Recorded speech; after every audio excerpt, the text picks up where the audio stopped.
श्री कृष्ण का हम सभी श्रवण कर रहे थे, जिसमें उन्होंने ये कहा कि मैं उसके लिए सुलभ हूँ, आसानी से मिलता हूँ, जो अनन्य भाव से मेरा हो गया। अनन्य चेतः सततम यो माम स्मृति नित्यशः तस्याहम सुलभ पार्थ नित्य युक्तस्य योगिना। नित्य प्रति जो मुझसे युक्त है, कनेक्ट है, मुझसे जुड़ा हुआ है, उसके लिए मैं बहुत आसान हूँ। लेकिन अनन्य चित्त वाला होकर जो स्मरण करे अपने प्यारे ईश्वर का, तो इस पर आपको मैंने ये कहा था कि एक ऐसी सुंदर व्यवस्था बनाइए कि हर दिन आप अपने मंदिर में समय निकालकर अकेले बैठा करें, चित्त को शांत करें, आसन को स्थिर करें।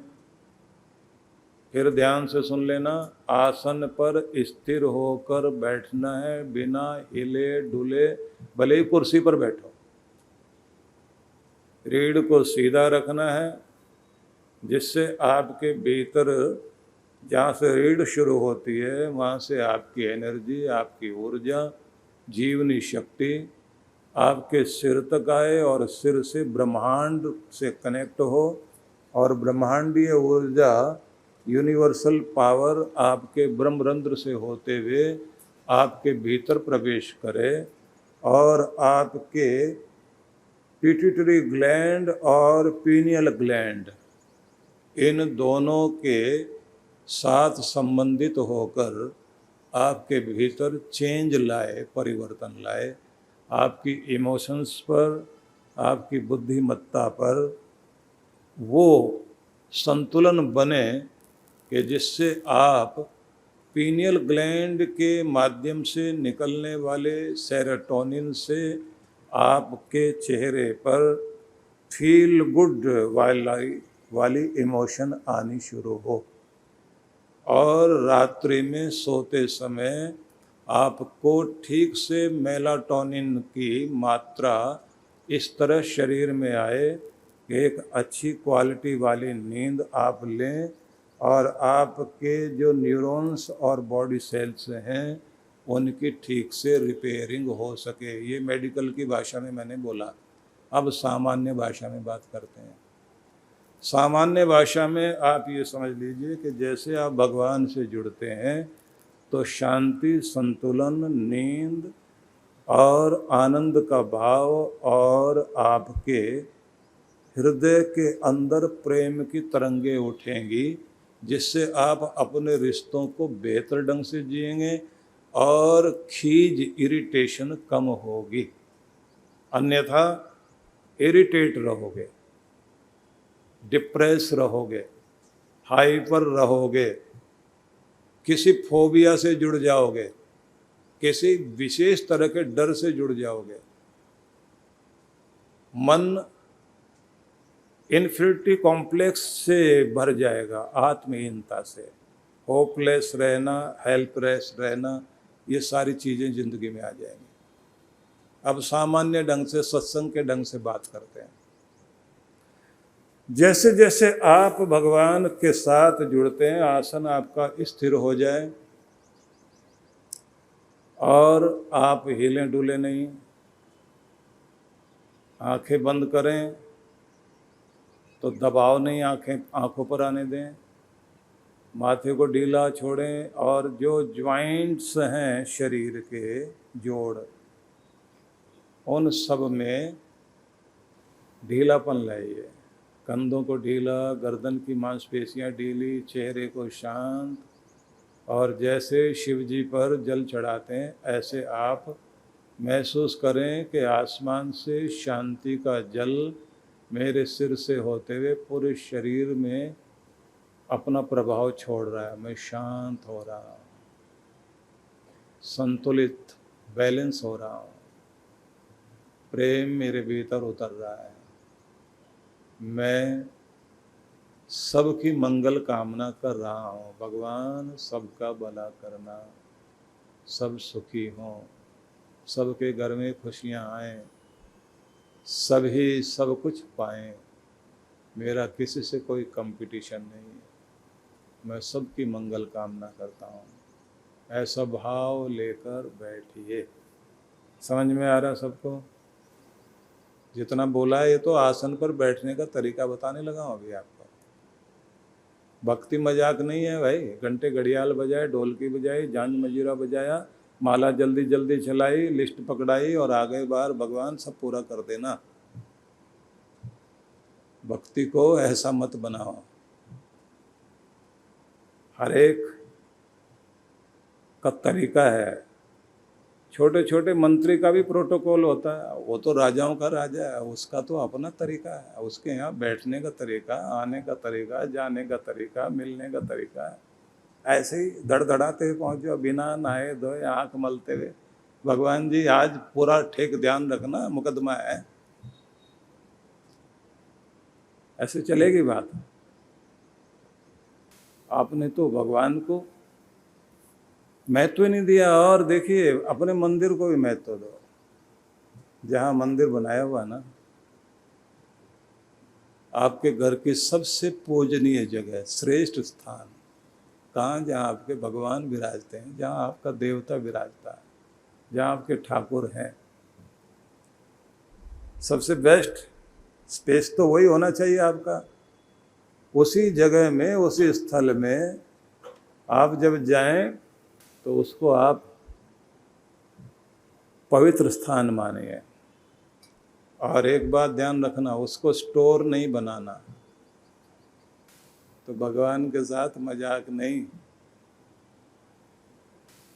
तो विषय ना बदले, क्योंकि जितनी गहरी बात से चल रहे थे वहीं पहुंचे हम लोग। पवित्र स्थान बनाओ अपने घर में, जिसमें आप बैठकर, क्योंकि प्यारे का स्थान है। जुको ए हजरत तालिब दर हबीब है ये, मेरे प्यारे का दर है ये। जुको ए हजरत तालिब दर हबीब है ये, यही है वो दर जहाँ सर झुकाए जाते हैं। उस जगह पर जहाँ तुम्हारा सिर झुकता है, वो तो बहुत प्यारा स्थान, पवित्र स्थान आपके घर में होना चाहिए। और उस जगह को ऐसा बनाओ, शांति वाला, न गरम न ठंडा मौसम ऐसा कर दो वहाँ। बहुत पहले मैं एक चीज़ कहा करता था, आप फिर दोहरा रहा हूँ, कि अपने घर के छत पर, बालकनी में, जहाँ मौका मिल जाए, वहाँ एक ध्यान स्थल बनाओ, ध्यान कक्ष बनाओ, एक कुटिया बना लो। आप हिमालय पर नहीं रोज रोज जा सकते, तो आपका हिमालय आपके घर में ही आ जाए।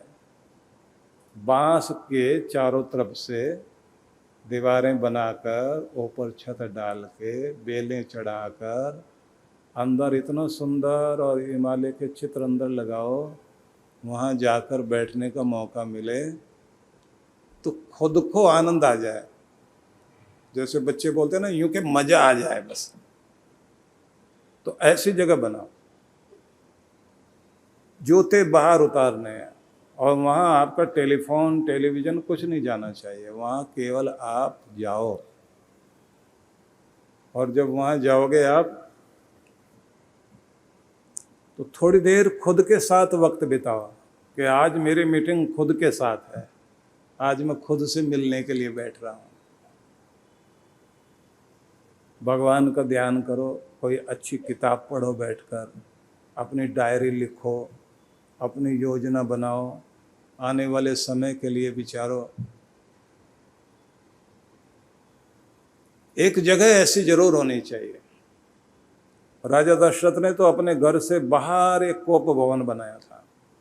किसी ने भी गुस्सा करना तो भाई वहाँ जाओ, किसी को किसी से शिकायत है वहाँ जाके बैठ जाओ।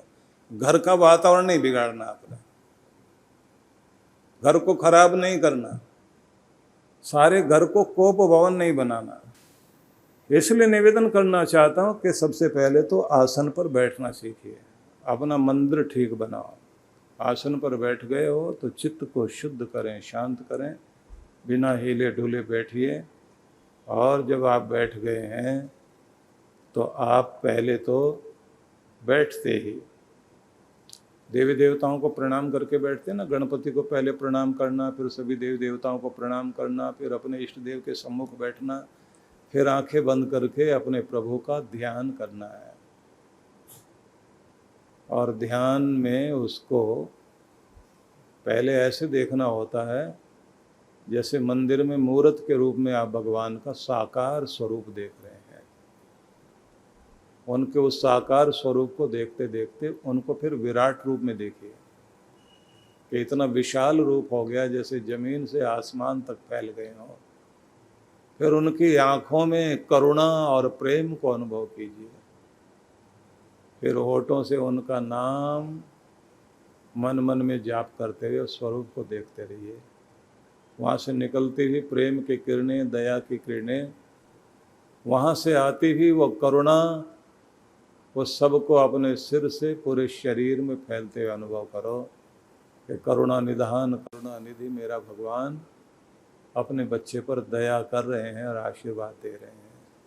और फिर उसी रूप में अपने आप को और अपने भाग्य को संवरते हुए महसूस करो कि मेरे भाग्य पर कृपा हो रही है, मेरा दाता, मेरा भगवान मुझे सौभाग्य दे रहा है, सौभाग्य के रूप में मुस्कान दे रहा है, मेरे मन में शांति और संतुलन दे रहा है, मेरे हाथों में पराक्रम और कर्म करने की शक्ति दे रहा है, मेरे हृदय में अनंत प्रेम दे रहा है, मेरे शरीर को स्वस्थ रहने का आशीष दिया जा रहा है, और मेरी दृष्टि में जीवन के बड़े लक्ष्य को प्राप्त करने के लिए भगवान आशीष दे रहा है। ऐसे भगवान को ध्यान करते हुए मन मन में जाप करना और फिर भगवान के ज्योतिर्मय रूप का ध्यान करना, और यहाँ से फिर ध्यान में आगे बढ़ा जाता है।